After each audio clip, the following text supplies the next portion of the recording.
Hello, I'd like to welcome everybody.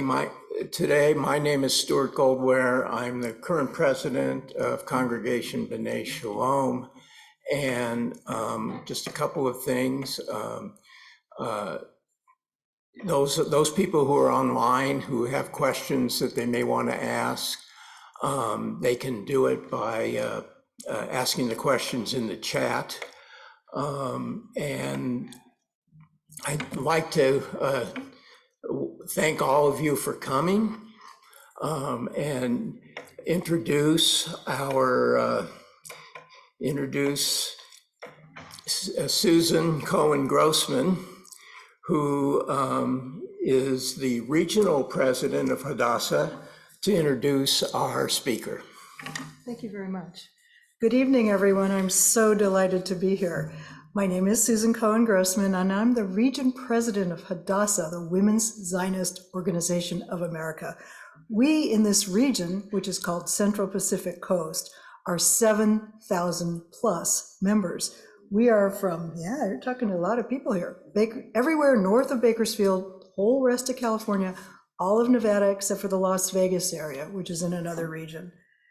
I'm thrilled that all of you are here. How many are on Zoom, Rabbi?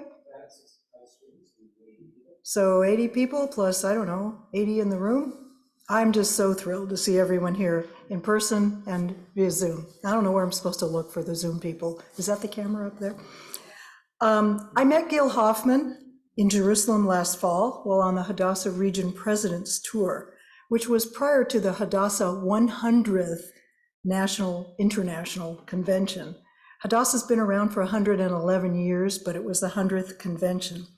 Gil reached out to me afterwards, and I was thrilled to hear that he'd be in the States, and here we are. I want to give some thanks before I introduce Gil. I want to thank Riva Gambert and Joanne Jacobson with Under One Tent and the Contra Costa JCC. Thank you. I want to thank Congregation B'nai Shalom, which I'm a member of, and Stu Kirsch in particular, who's walking out of the room. Stu, thank you. And B'nai Shalom, Rabbi, thank you. B'nai Shalom, for those of you who are on Zoom, and I know a friend of mine from Israel is here. If she got up, it's 5 in the morning. So she knows where B'nai Shalom is, but another sponsor that I want to thank is Temple Isaiah in Lafayette, California. I want to thank Elliot and Marcia Levy, who are here somewhere. Raise your hands. Elliot and Marcia, thank you. And of course, I want to thank Hadassah, the Women's Zionist Organization of America. In particular, I want to thank the Diablo Valley chapter leadership. Arla Samuels, who's waving her hand, and Paula Schiff. I almost forgot your last name. Paula is the president, Arla is the chapter president, and Arla is the advocacy and education vice president of the Diablo Valley chapter. And those two ladies said yes to having this event, and I'm so thrilled. This event is to learn about what's going on directly from Gil about Israel. Now, to introduce Gil, I want to tell you a little bit about him. He's the executive director of Honest Reporting, which fights for Israel in the international mainstream and social media. He is also a lecturer on political strategy at Israel's College of Management, and he served as the chief political correspondent and analyst for the Jerusalem Post for 24 years. The Allgemeiner, did I say that right? Yay! Website recently named him, by the way, Algemeiner, look it up. That website recently named him one of the top 100 people positively influencing Jewish life, alongside Presidents Biden and Zelensky and Prime Minister Netanyahu. Gil was raised in Chicago, graduated magna cum laude from Northwestern University School of Journalism, and he wrote for the Miami Herald and Arizona Republic before he emigrated to Israel. Can I tell them how old you were when you emigrated to Israel? Sure. He was 22. I'm sure he'll tell you more about that. A reserve soldier in the IDF spokesman's unit, he has lectured in every major English-speaking country in the world, more than half of the Canadian provinces, and recently made history when he spoke in Hawaii because he became the first speaker to have lectured about Israel in all 50 states. Give a warm welcome, please, to Gil Hoffman.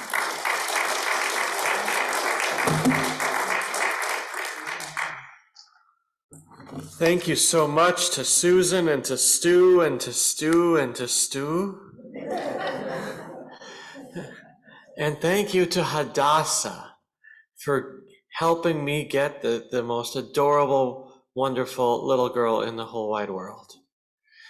She was born in Hadassah, and for me, it was very special because, I'd been waiting for her for so long, and the timing that she came was a little inconvenient, though, because after I grew up in Chicago and I moved to Israel, I came to Chicago every year in October in case the Cubs would be in the World Series. I came to Chicago every year except 2016. Because that was the year that my wife told me in the spring that, sorry, you can't go to Chicago this year because we've got a different miracle on the way. And my little girl was born during Game 6 of the World Series. And what was nice about that was that my wife wasn't at home for Game 7 because she was still in the hospital at Hadassah. So I could invite 30 of my closest friends to watch that game from 3 a.m. to 6 a.m. So for that also, thank you to Hadassah. So it is so great to be back here in the Bay Area. I woke up this morning in Houston at 3 a.m. Pacific time, and but I am energized and excited about being here. It wasn't a foregone conclusion that I would be coming, but it's very hard to say no to Susan Cohen Grossman. Very, very hard. Husband, what's your name? Yeah, I figured. All right. Okay. Well, you're a very special man, Larry. All right. So, in the 50s, yes. Thank you for reminding me so cruelly. I appreciate that. As you heard from the introduction that Susan read so nicely, I have been around America, concluding in 2017, completing my quest of speaking in all 50 states in a synagogue in Hawaii that trademarked the word shaloha. And before that, in a synagogue in Alaska that trademarked the words frozen chosen. But wherever I've gone, I've met all kinds of wonderful people, all kinds of Jews who care so much about Israel. Rabbi, you must be doing something right over here, that people here care so much about the future of the state of Israel. Kol kavod to you. Perfect timing for you to schedule this event for a big day when Israel's in the middle of a political crisis. How'd you get that so pinpointed exactly right? Very impressive. We in Israel have been through a political crisis for a very long time. We kept on thinking it would end. I have a newspaper article that I wrote here for the Jerusalem Post. Government sworn in ending 500 days of political crisis. This was May 18th, 2020.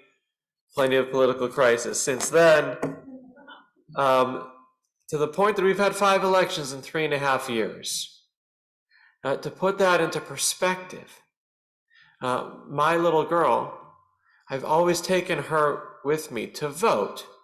In Israel, we're very proud to be a startup nation here right by the other Silicon Valley. And yet on election day, we go back to being the low-tech nation.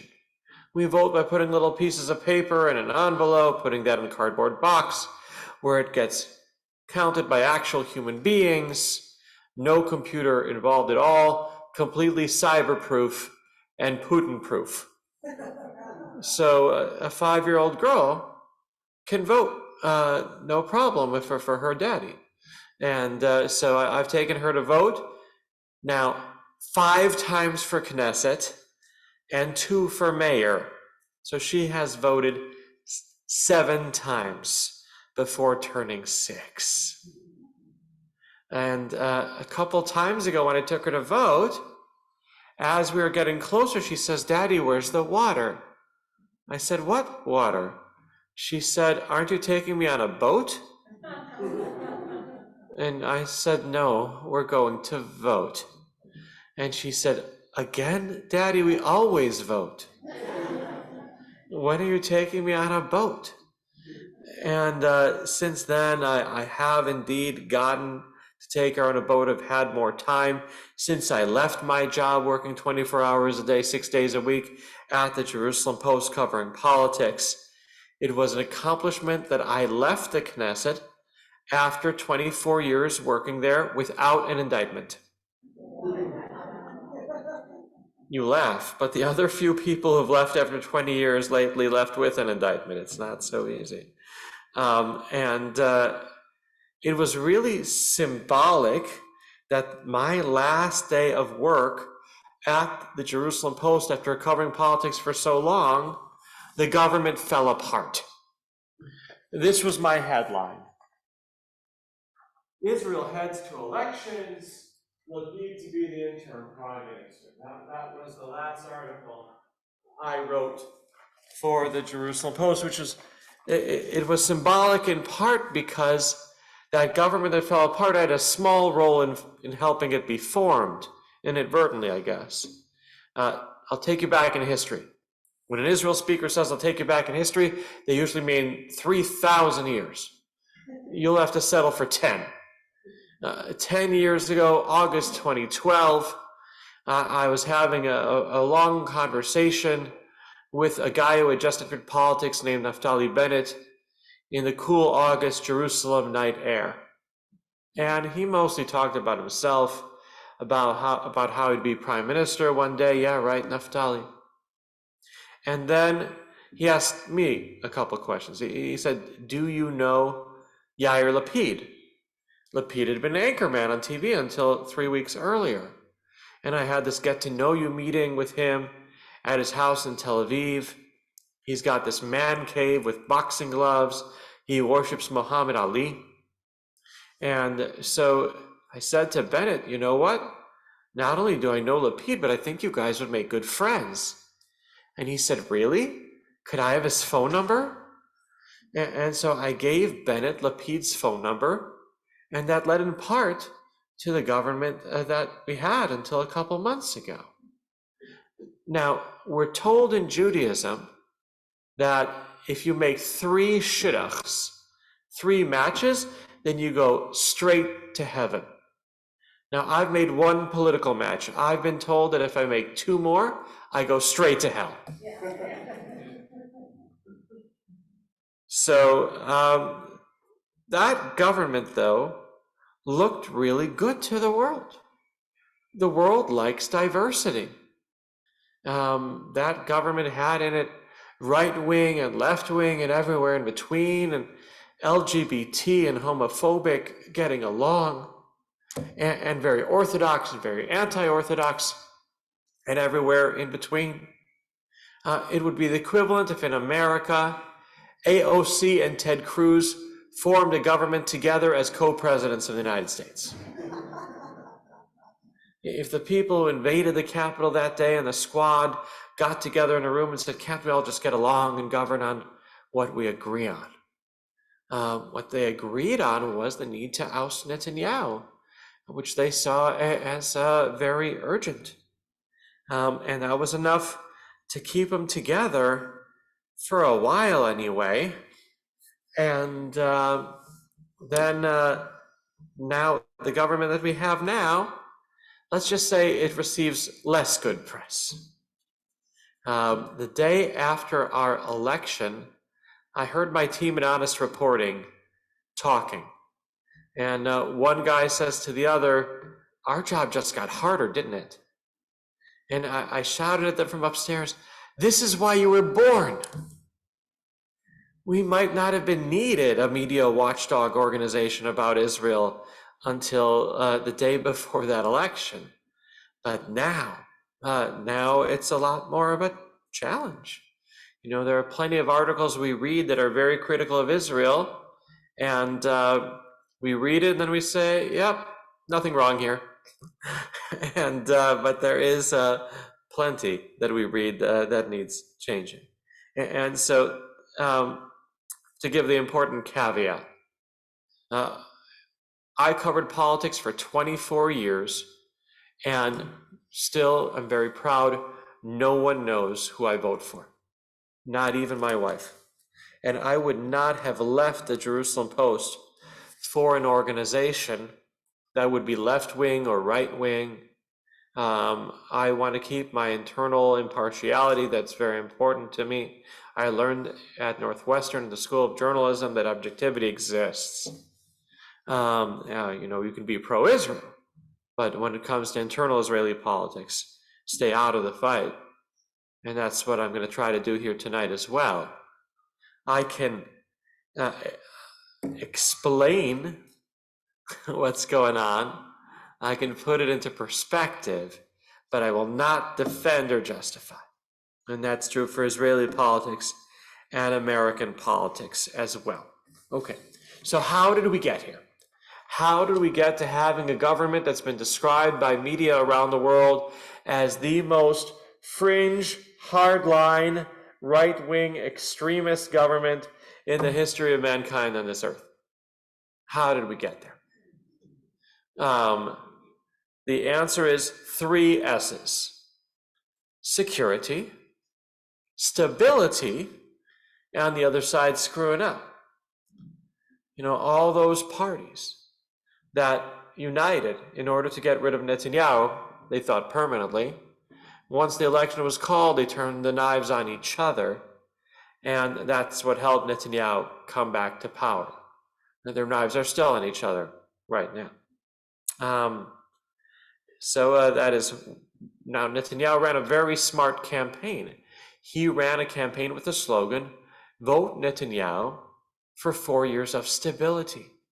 He knew the people were sick and tired of going to elections and proving Einstein's theory of insanity, of doing the same thing over and over and over and over and over again, and expecting a different result.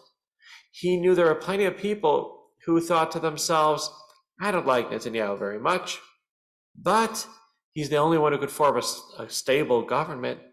Just let him do it already and get it over with. So he got the votes of the stability voters. Now, there used to be another S that decided elections, it still decides elections in the United States, which are the swing voters. Remember them? In America, 2-party system, that swing voters in the center of the political map. It used to be that way in Israel too, when we voted on left and right and things were a lot more clear. The votes were in the center. I'll take you back to the most hotly contested election in Israel's history back in 1996. The candidates were Shimon Peres on the left and Netanyahu, already back then, on the right. So obviously, the voters that could be swung were in the center. So Netanyahu's campaign slogan was, Netanyahu osim shalom batuach, making peace in a secure kind of way. The word peace, not a word associated with Netanyahu, at least back then. And Peres' slogan was, Israel chazaka im Peres. Israel strong with Peres, a word not associated with him. Don't worry, I won't sing anymore. Cantor, I'm nowhere near cantorial ability here. Lately, our elections have not been about the left or right, which mean a lot of different things in America and mean purely on the Palestinian issue in Israel. They've been about one pathetic, overused Shakespearean cliche of to be or not to be. That has been the only question. And so in the election a year and a half ago, every party leader said what side they were on, and one party leader refused to join the Tabibi or not Tabibi camps, and that was Naftali Bennett. And because of that, he got to decide who the prime minister would be, and he decided on himself. But this election, every party leader was decided. In fact, pretty much all Israelis were. You know a lot of Israelis. Do you know anyone who doesn't have an opinion on Netanyahu? They either think he walks on water or wish he was never born. There's not really anywhere in between. People have such strong opinions about him. So the election without swing voters ended up being on security. And Netanyahu, I'll let you fill in the blanks. I won't take an opinion on him. But Netanyahu is either brainwashed or succeeded in convincing Israelis with his unprecedented persuasive abilities that he and only he could keep us safe. Rightly or wrongly. That is the impression that Israelis have. And in the month before the election, there were 382 terrorist attacks in Israel. 382. And so when I hear people say, oh, Israelis became racist, and that's how they ended up having the government that we did. Look, there were 4 countries in our hemisphere that had elections around the same time, in which the right gained more power, including the extreme right. France, Italy, Sweden, and Israel. Now, I can understand people saying that the countries that did not have 382 terrorist attacks in the month before the election, they're racist, but not the ones that did. I told this story at the Northwestern, at the School of Journalism a few days ago when I came back to my alma mater. I saw a student in the front row writing, Hoffman says Swedes are racist. Well, they are. That's what helps Netanyahu keep on coming back to power. He's only 73 years young. His father died at the age of 102. That means he could have 30 years left in politics. And if you had passed the abolished death bill, eliminating death, then he could be our emperor for hundreds of years. Question for you. Here in Walnut Creek, did your gyms close during COVID? Wasn't that annoying? Did they reopen gradually the way they did in Israel? Yeah. So I've been working out in the Knesset gym for 25 years. And during that entire time, I don't remember anyone who was allowed, other than Netanyahu, to work out on that treadmill without headphones. You always know when Netanyahu is there in the gym because he blasts his Fox News. And you could hear it down the hallway. And so during the period right after COVID, half the treadmills were closed. And so there was a line to use the treadmill. After a while, people in front of me in the line waiting for Netanyahu to be done gave up. And I'm next in line for a very long time. I start texting everybody who's run against him over the years. The man keeps running and he won't get out of my way. I finally know how you feel. In all my years covering politics, I don't remember a greater discrepancy between what politicians say publicly and privately than Likud politicians talking about their party leader. If you ask them publicly about Netanyahu, they sound like Christian evangelicals talking about Jesus. If you ask them privately, though, and they trust you, they sound like Christian evangelicals talking about the devil, because they're just so upset that he won't get out of their way. He's like an evergreen tree, stately and impressive, but underneath him, nothing could grow. And if anything tried to grow, he'd kill it. So Netanyahu's not going anywhere right now. And so what is his government going to do? We're leaving the controversial for last, right? We'll start with the least controversial. He's going to try to pass a budget. That's something that can't be taken for granted nowadays. He's going to try to make peace with Saudi Arabia. His people tell me it's closer than we think. I'll believe it when I see it. And he's going to try to do something that he has never done before. Get along with a Democratic president. I mean, you remember all his fighting with Obama. You might not remember that he fought so much with Bill Clinton that Clinton actually paid his campaign strategists to work in the 1999 election in Israel to get Netanyahu defeated. And it worked, yeah. It worked. So, look, Israel interferes in American politics. America interferes in Israeli politics to this day. We're hopelessly intertwined. And the famous quote of Biden about Netanyahu is, "Bibi, I love you, but I don't agree with anything you damn say." So we'll see how that goes. I mean, it is the longest period in a very long time that we've had a prime minister in office without visiting the White House. Usually they visit this far into a term already.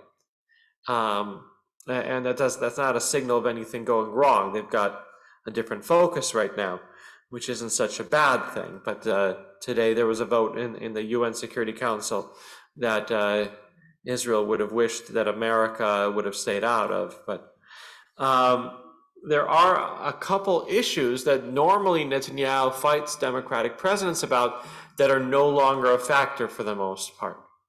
Iran and the Palestinians. On Iran, President Biden, when he took over, desperately wanted to reach an agreement with the Iranians. And he basically did. And then they reneged on it and betrayed him. And he'll never forgive them. And with everything going on right now, with the way they've been supporting the Russian murdering the Ukrainians and the murdering their own people, the courageous women on the streets of Iran, the ambassador of the United States to Israel a couple days ago told the Conference of Presidents of major American Jewish organizations mission to Jerusalem that there will not be any more negotiations between the United States and Iran on reaching a deal, that's over.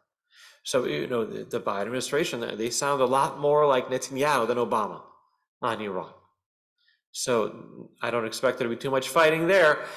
And you saw how 3 weeks ago now, you had the largest long-range military drill of the United States and Israel preparing for a possible strike on Iran. And 3 days later, you had an Iranian nuclear facility at Isfahan go bump in the night. Coincidentally, I don't know. So they're not fighting too much in Iran. They're not going to fight too much on the Palestinian issue either. And that's not because of Israel having a government that's right-wing or very right-wing or whatever it is. It's because of Palestinian politics. The Palestinian leader, Abbas, is 87 years old, even older than Biden. And he has been smoking 2 packs a day for 70 years. He's a wonder of medical science that he's still alive today. He was elected in January 2005 to a 4-year term. He is currently in his 19th year of that 4-year term. He has not appointed a successor, and when he goes, there can be chaos, or we actually see already now what happens when he's gone, because he's already been overthrown. I don't like the word coup so much. I like the word overthrow. So in Gaza, the way that the Hamas took power in Gaza was that they threw Abbas's people off the top of buildings to the floor. They literally overthrew them in order to gain power. And it's also in Nablus and Jenin right now. Abbas has already lost power there, which is why the IDF has to keep on going in there to arrest wanted terrorists that are about to commit terrorist attacks in Israel, taking time bombs. When that happens, then they fire at the IDF, which they probably wouldn't be firing at their own people, who are the ones who are supposed to be making those arrests, according to the Oslo Accords. The Israeli army does not want to go in there. But if they don't do it, then no one will, and people will be harmed. Then when they get fired upon, they fire back to defend themselves, and then you get headlines about the deadliest raid in the West Bank in so many years that don't even mention that the IDF was firing back at terrorists who were in the middle of planning a mass suicide attack, and that they saved lives. That doesn't make the headlines too often. But that's why, in part, with all due respect to condemnations related to construction over the pre-67 border, in which there's always going to be a disagreement between Israel and any administration in Washington, that's not going to be a huge issue. That's going to create fights between Israel and the United States. I guess that leaves the last one, right? Have I brought up everything other than the legal reform already? I guess I did.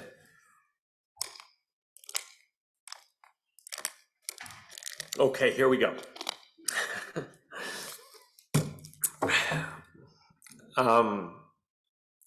About 5.5 hours ago, the Knesset passed the first reading of a part of the legal plan of Netanyahu.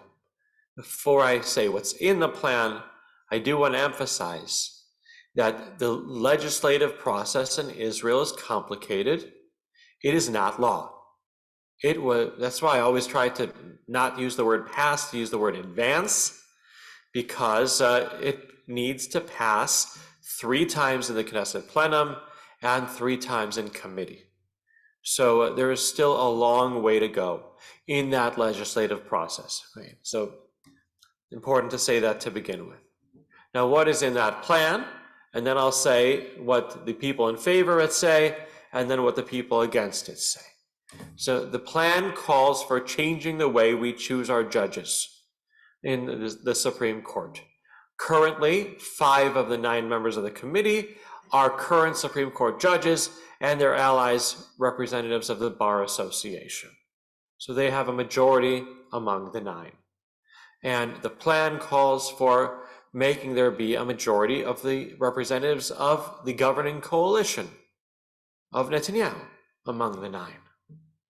Okay, the plan calls for taking away the Supreme Court's right to disqualify bills except unanimously, and allowing the Knesset to disqualify Supreme Court decisions by a simple majority of 1. The plan calls for removing the power of the Supreme Court to disqualify bills using the term of reasonableness, and the plan calls for taking away the independent nature of the legal advisors to the ministers and allowing them to be political appointments. It also calls for splitting the role of Attorney General and perhaps having that role be appointed politically as well. Okay, so that is what the plan says without taking a side.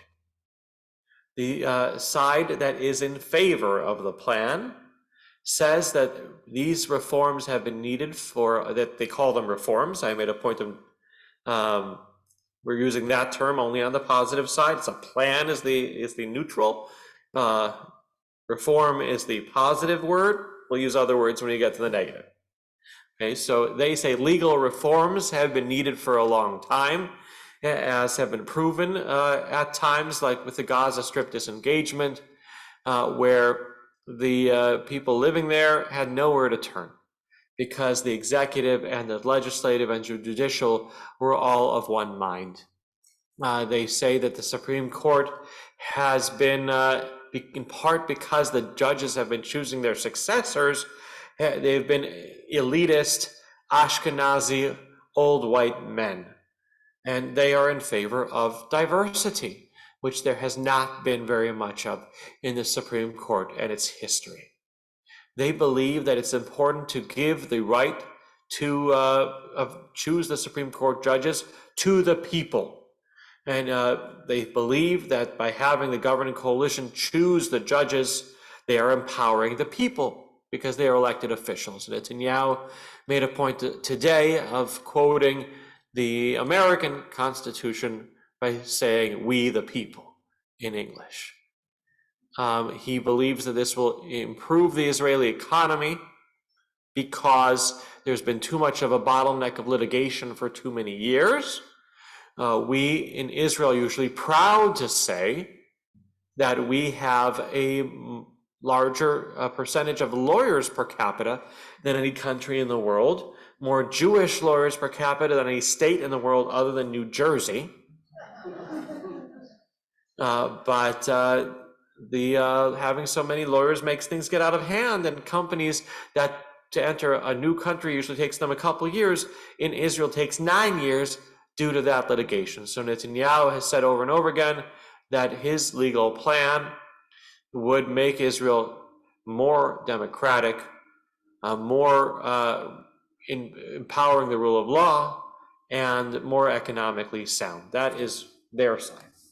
The other side says this is a judicial coup, that in Israel, we don't have the checks and balances that America has with 2 houses of Congress and a constitution and a president elected separately, who's the executive. In Israel, the executive controls the legislative as long as the prime minister has a majority there. And if he has a majority in the Supreme Court Selection Committee, then he controls the judicial too. And then we don't have any checks and balances left at all.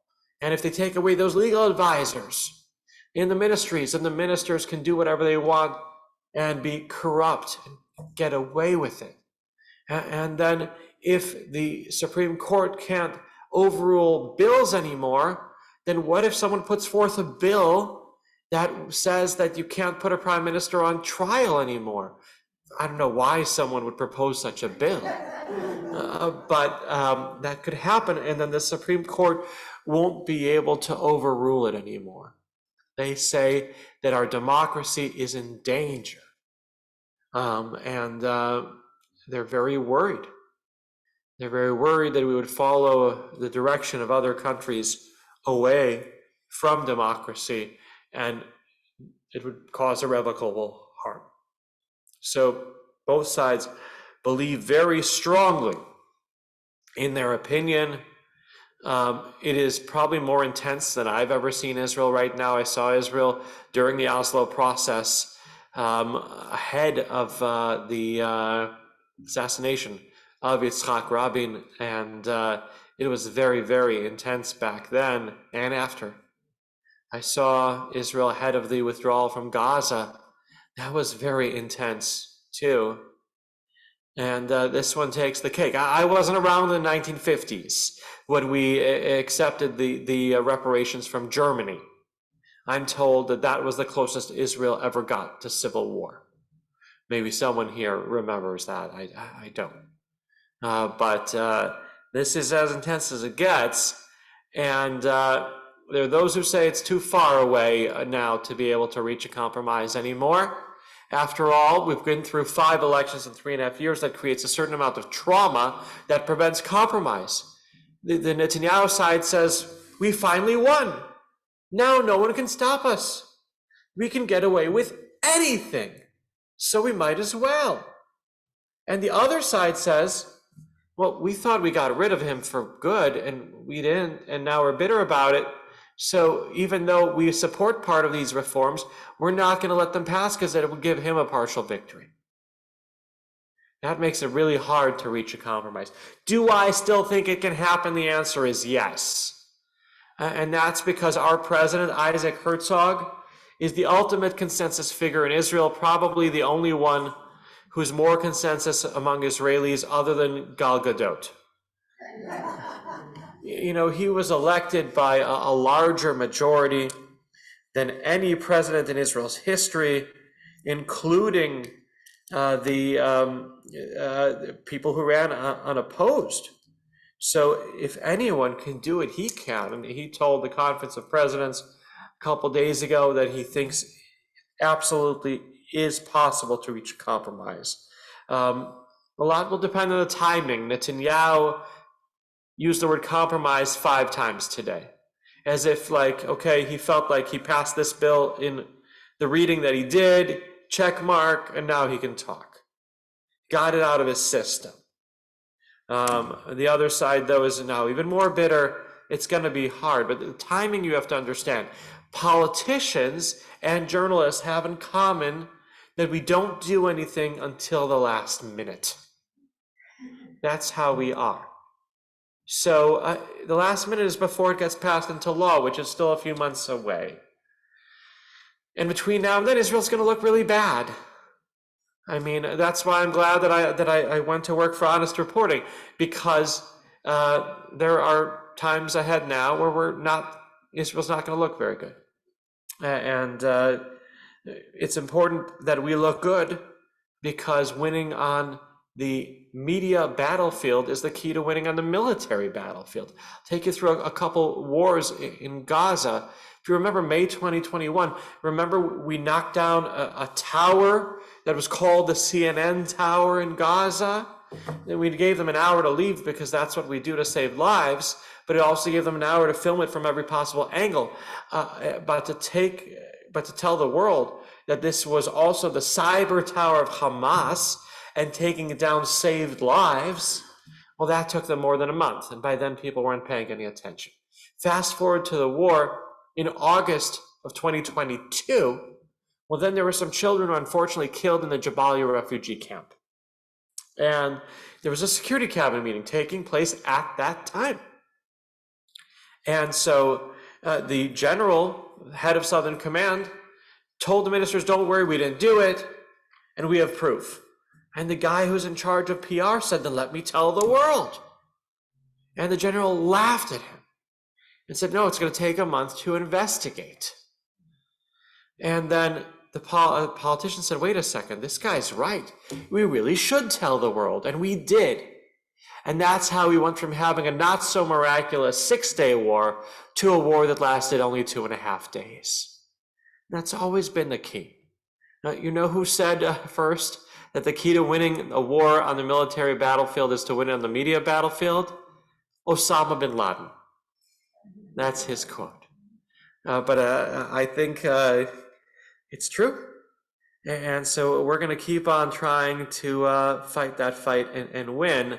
I myself, since I joined Honest Reporting in July, have gotten 7 anti-Semitic journalists fired, people who praised Hitler around the world, including 3 from the New York Times. Thank you. And 1 from CNN. So this has been noticed by not only the pro-Israel people, but also by Hamas and Hezbollah and Iran, who all did TV specials about Honest Reporting and my team. The show that they did on the Iranian press TV channel, the picture that they showed of me was of me holding my little girl, putting the vote in the ballot box, which I think captured my essence very well. But the goal of showing that picture was to show we know how to get to you. They're trying to intimidate me, which is disgusting, and it won't work. And so what I'd like to end with is what they said at the end of that show on Iranian press TV. They said that what's happening now with journalists being fired proves that the Zionist regime has its back against the wall and is about to crumble.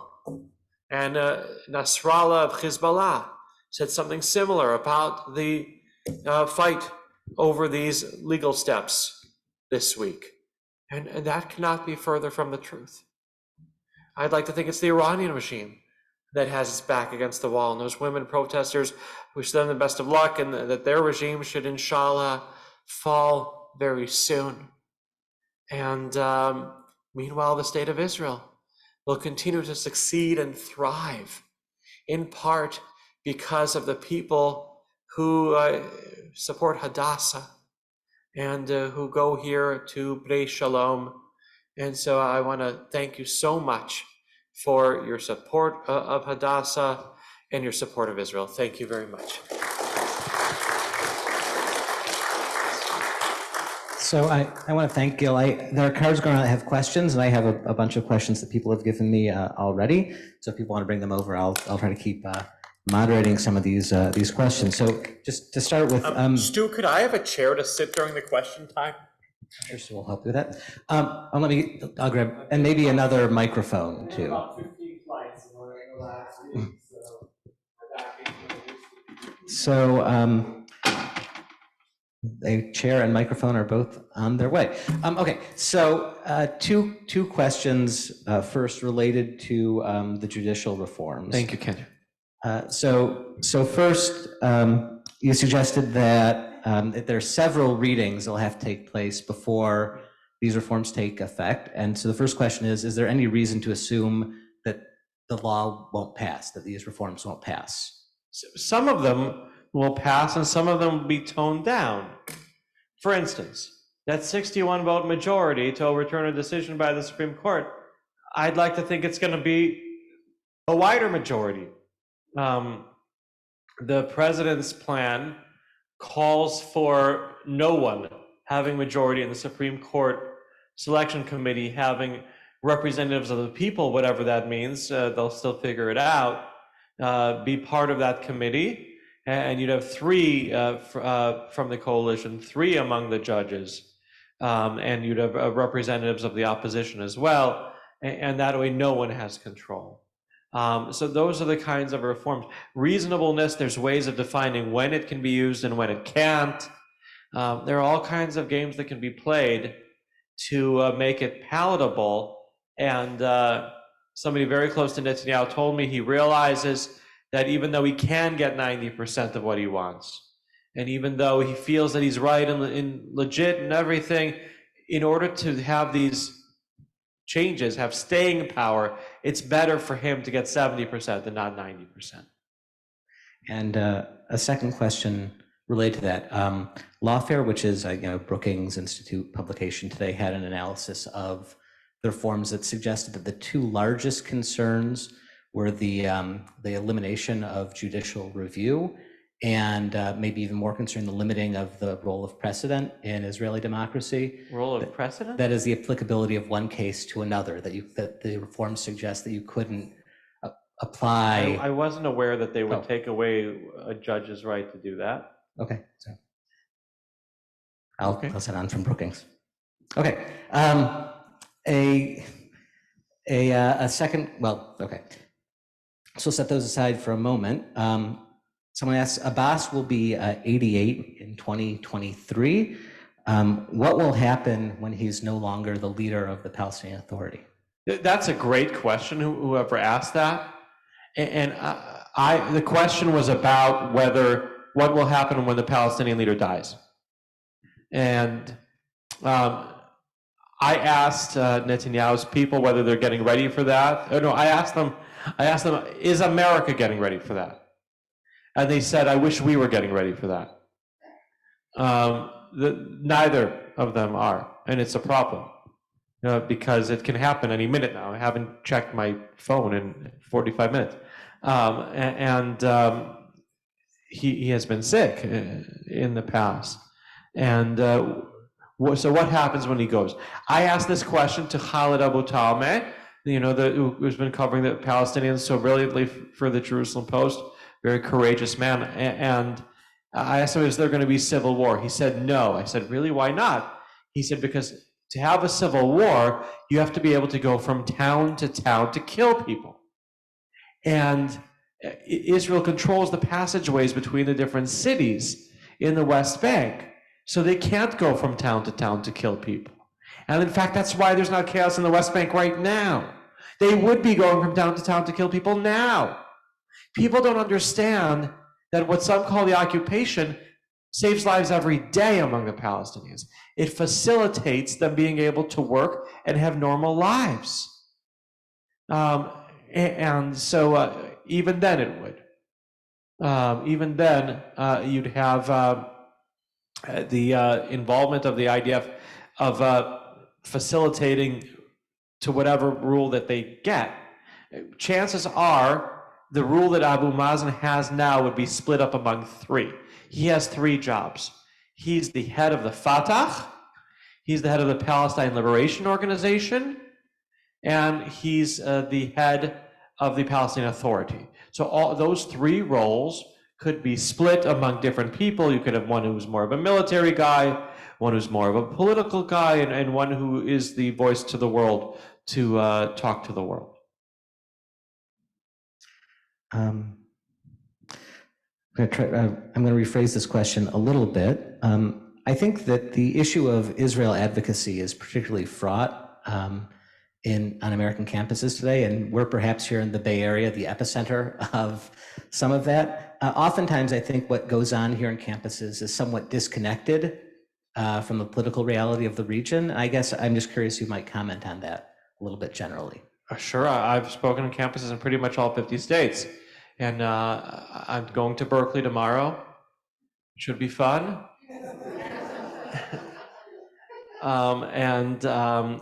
I did a lot of birthright groups this winter, and I make a point of answering all their questions. So I had a group from Harvard and Yale together, first week of January. My talk started like it did here at 7. I didn't leave until after 11 o'clock at night because there were so many questions, and these people are so important, future leaders of the world, that and they want to be pro-Israel. I mean, their mother told them to be pro-Israel, but their friends told them not to be, and they feel that they have to resolve that in their psyche. And I have to explain how Israel itself is trying to resolve these inner dilemmas too.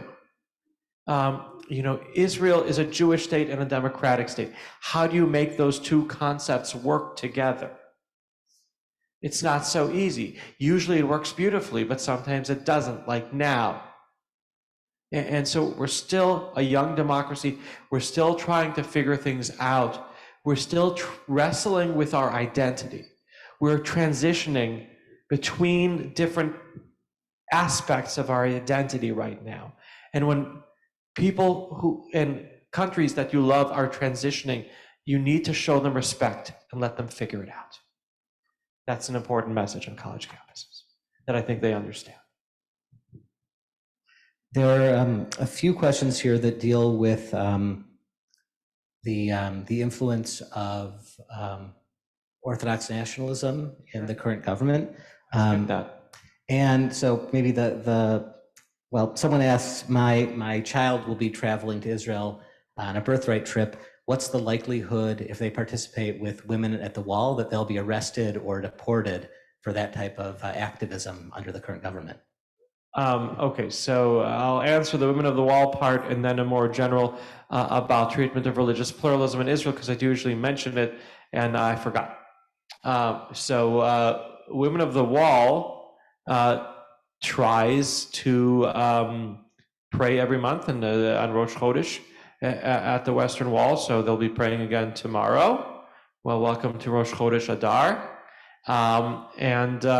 That creates tension. So I don't think that child would be arrested, but I wouldn't want them to see what they would see over there. It's ugly.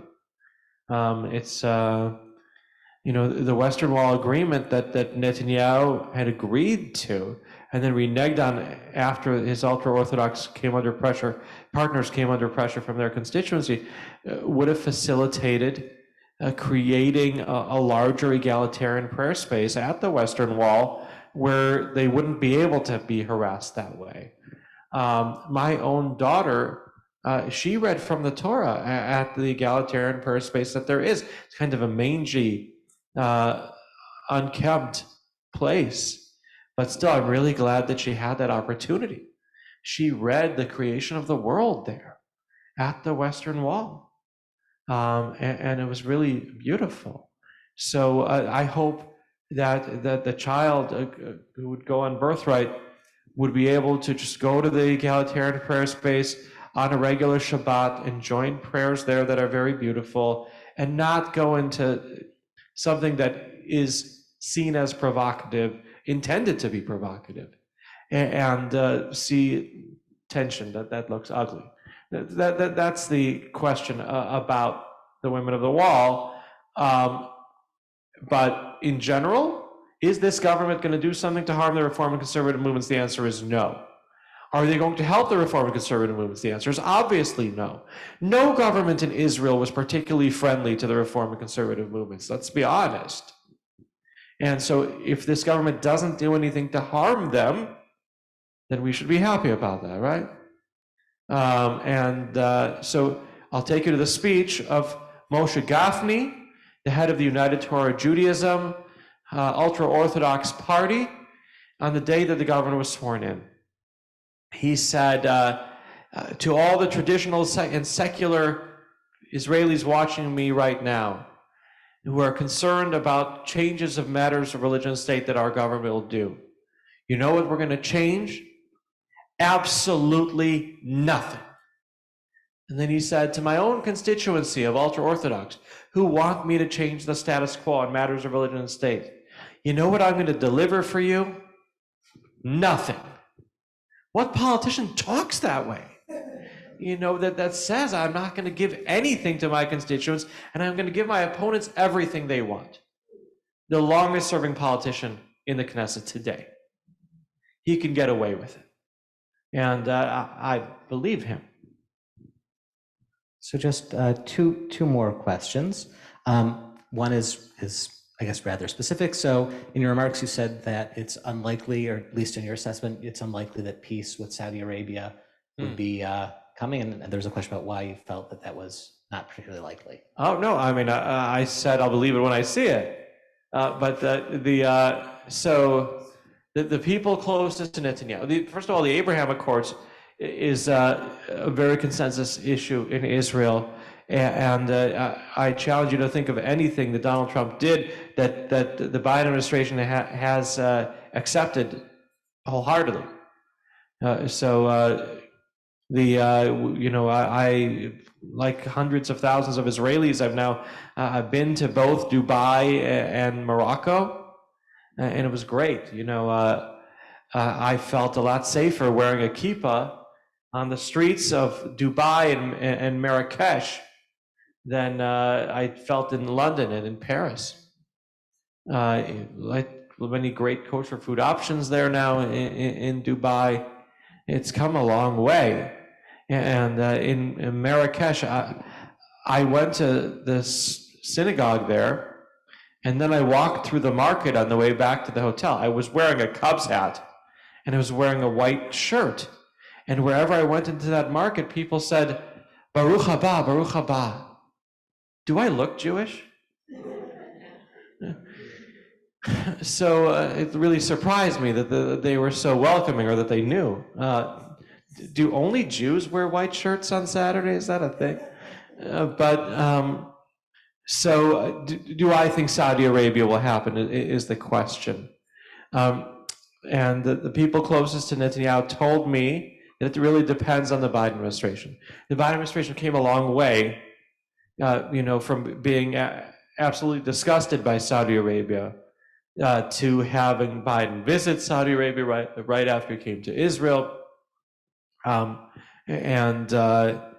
They continued coming closer. Then the Saudis reneged on an agreement. They were supposed to lower the price of oil and gas before the midterm elections in the United States to help the Democrats win, and they didn't. So that made Biden not so happy with them. They want Biden to give them arms for the fight against Iran, and he hasn't been willing to, but if he would be willing to, then a normalization agreement could come faster than we think, saying Netanyahu's people. And just one final question, try to synthesize a few of the questions that have come together.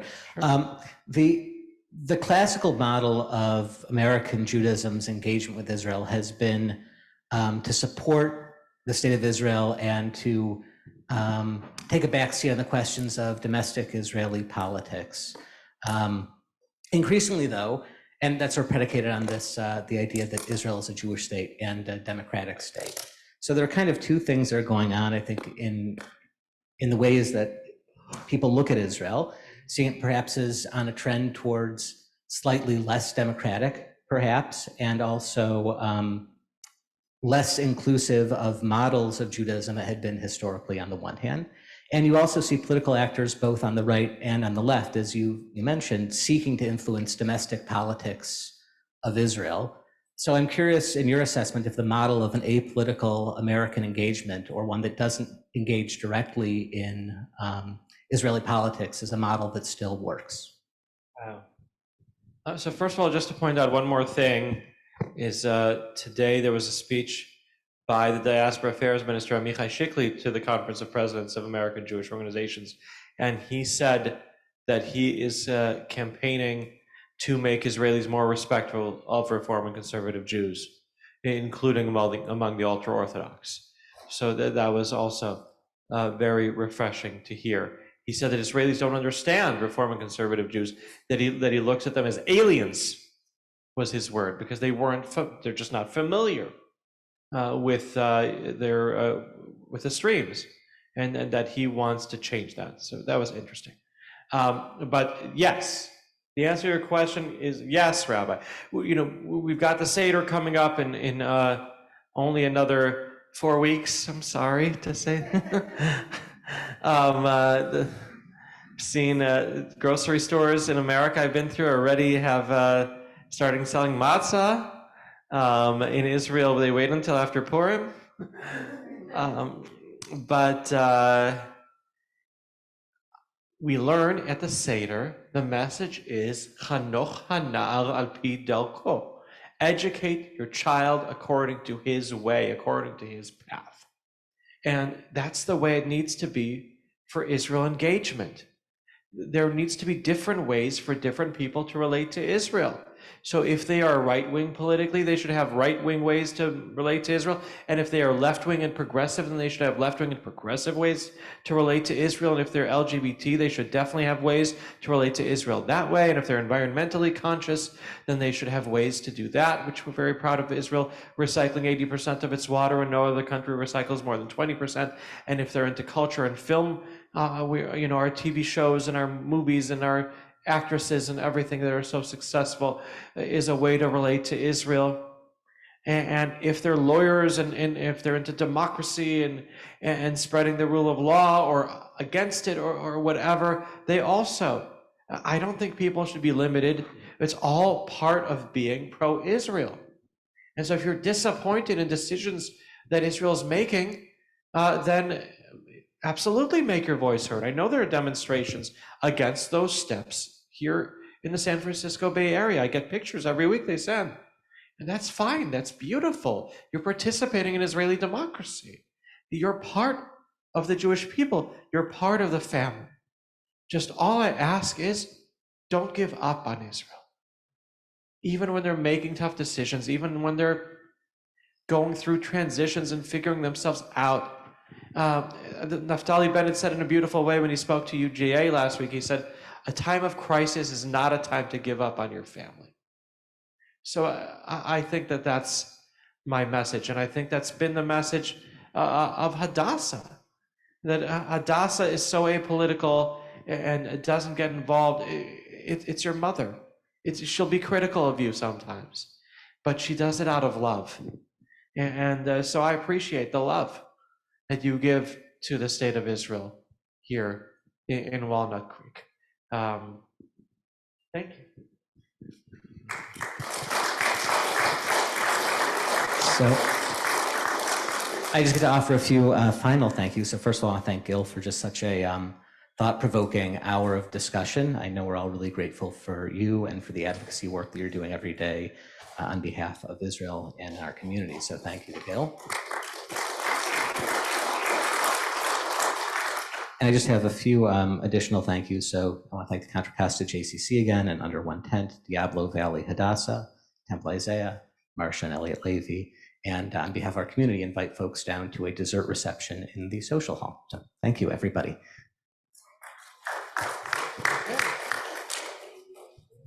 And thank you to the people on Zoom. You can unplug now, and you're wearing pajamas anyway, but you can go to bed, I guess. But you don't get any of the cookies that there are downstairs.